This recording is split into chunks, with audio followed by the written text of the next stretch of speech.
Welcome to Inside the NCAA. I'm Corbin McGuire, and today I have the pleasure of speaking with Dr. Sandra Jordan, Chancellor of South Carolina Aiken, a member of the NCAA Board of Governors, and Chair of the Division II President's Council.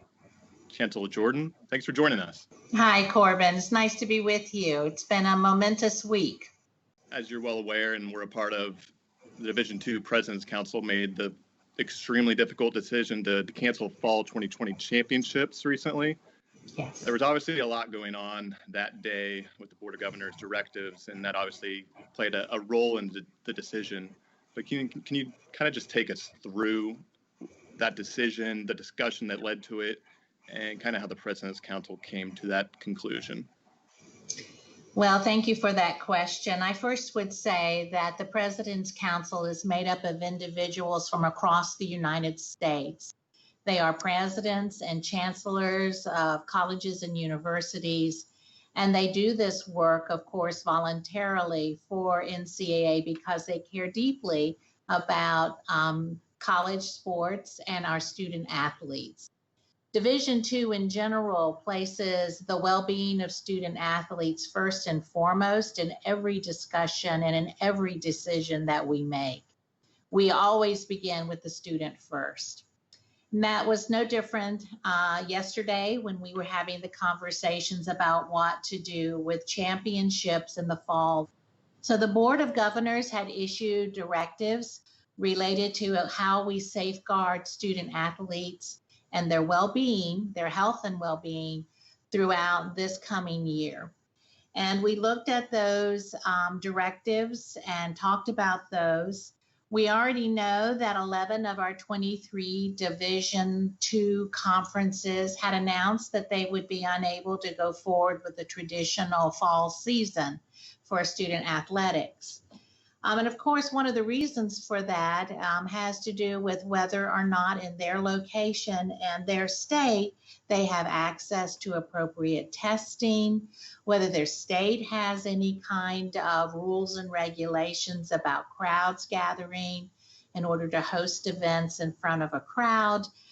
There are many, many things that go into the decisions made by individual institutions and their conferences about the fall season. So we took a look at that as well. We know that the Board of Governors had recommended and actually made a policy that we had to have at least 50% of our institutional conferences, our institutions within conferences, willing to hold a traditional fall season and championships in order to move forward. We feel that we will see more conferences make the decision to suspend fall athletics because of the rules that were passed down from the Board of Governors this week. But right now we're skating on the edge of our 50%. We then looked at the cost of moving our championships because every single president and chancellor sitting on the council for D2 does not want to suspend a season for our athletes to have a chance to go to competitions. Championships are one of the hallmarks of D2, and having a great championship experience is very important to each member of D2 Council. So we looked at the costs, and the costs were quite prohibitive. Then we looked at locations. Where could we place these venues if we needed to? That was raising a lot of challenges as well. Could we find enough officials to officiate games? That was also a predicted challenge. So all in all, facing what's best for our students and our athletes, both with health and well-being, what was impossible to rise to in the financial realm of delaying our championships to spring and doing all of them in spring. The administrative issues of finding the right venues and officials and even dealing with things like travel of teams right now made it impossible for us to make the decision to move our championships all to the spring. So that left us very little choice. And it looked like the wisest thing to do, considering all of these issues, would be to simply cancel the fall and try to maintain winter and spring. Let's not forget that our student athletes last spring lost a chance to have championships. So we're going to do everything in our power to make sure that doesn't happen again, assuming that we have more access to appropriate testing and testing packets in enough abundance that we can meet the requirements set forth by the Board of Governors. That's such a good point, Chancellor Jordan. You kind of detailed that this decision was not made lightly. No. The council went through every option to provide this opportunity for student athletes, and it just didn't, there wasn't an option at the end of the day. And a lot of things I've read or heard is why now? Why did this decision have to be made now, especially as it relates to the spring option? And can you kind of give some light onto the timeline and why this decision needed to be made now? Well, the last thing we would want would be for our student athletes to come to campus in the fall not knowing what the decisions would be. That's one of the reasons the Board of Governors requested that each of the divisions make their decisions by mid-August. But I think every president and certainly every president and chancellor in D2 did not want for any student to say, oh man, you could have told us beforehand and we would have made a different decision. You know, we're in this business for one reason. You know, we don't take these positions in higher education and then by extension on our council for you know, our fame and glory and money because there's not much of any of that.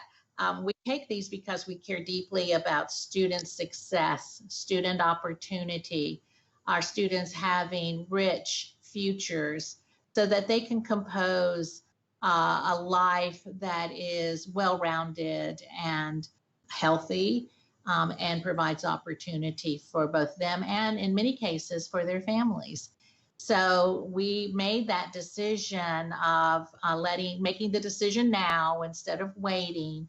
One, because the Board of Governors asked those decisions to be made by the middle of August, but also because we did not want to wait so long that our student athletes might not have a choice. You've had an opportunity to serve on the Board of Governors the last few years and obviously done a lot of work in this last year. With the directives that were released this week, can you kind of give a behind the curtains peek of the motivation from the board to make these directives, especially as it relates to the health and well-being of student athletes? I read an article this morning that said, you know, the Board of Governors has kicked things down the road. But honestly, I think one of the things I really admire about this organization is their sense of shared governance. So it takes time. This is not a corporation driven from the top down for decision making. This is a membership organization where members have a voice in the governance of the NCAA.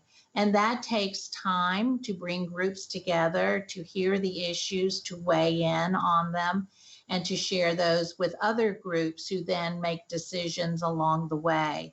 So we have a management council, we have our athletic directors get together within our conferences, our women who lead female sports have a voice, our coaches have a voice. I mean, on and on and on.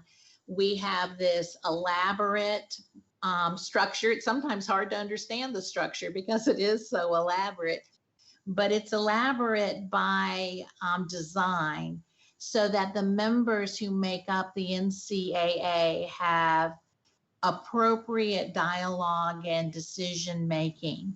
So the time had come after hearing from our membership groups to make a decision. And one of the things that was very important was the direction we were receiving from the Sports Science Institute.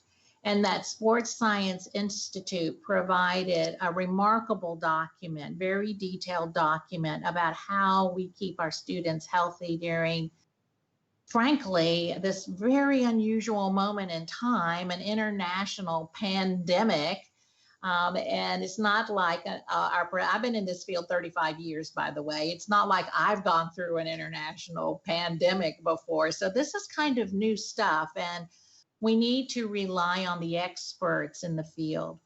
So I would say there were two primary things driving the Board of Governors behind the scenes. One was the very strong determination that we must always safeguard the student athlete. So that's number one. The second was that we wanted to be driven by the science of this COVID-19 virus, not by politics, not by gossip, not by, the pressure brought to bear by whatever outside group, but by the science. And so having the sport weigh in on how we should manage our athletes who come down with COVID-19. When might they go back to practice? When might they compete again? Or what's the best way to test our athletes and form bubbles around our athletes and coaches and other close members who are working with them? I've been spending a lot of time working with my university here and our partners on how we keep a classroom safe.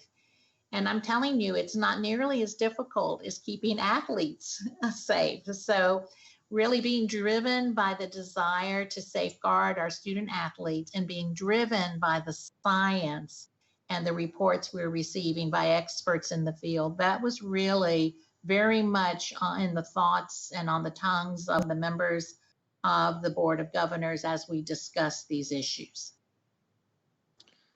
All very valid points and solid rationale, obviously, to follow the science. But no matter what you tell people, especially student athletes, fall student athletes, they're hurting right now, having that opportunity taken away this season. And it's unfair, and there is no fairness right now. From your perspective, you work with students and student athletes and coaches and administrators. What is your message to them? What will it be as it relates to the struggles they're going through right now to kind of deal with this? This is a moment in time. We do not know the long-term impacts of COVID-19 on the human body. So if our students were put in a position to not be able to remain well during the semester, we don't know what that impact is going to be at 20 years later when they're older adults. So we want to operate using the best information we have at this moment in time and in a respectful way toward our students that protects them long term. Wellness has to do with being able to do what you love and interacting. But right now we have to put some controls on that piece so that we can help them have balanced lives, but also safe lives. Chancellor Jordan, thank you so much for joining us today and sharing some insight on what led to an incredibly tough decision. We really appreciate it. Oh, it's my pleasure to be with you. My heart goes out to every athlete who's been preparing for this fall, and hopefully they'll hang in there and have other opportunities in the future. That does it for this edition of Inside the NCAA. I'm Corbin McGuire. Thanks for tuning in.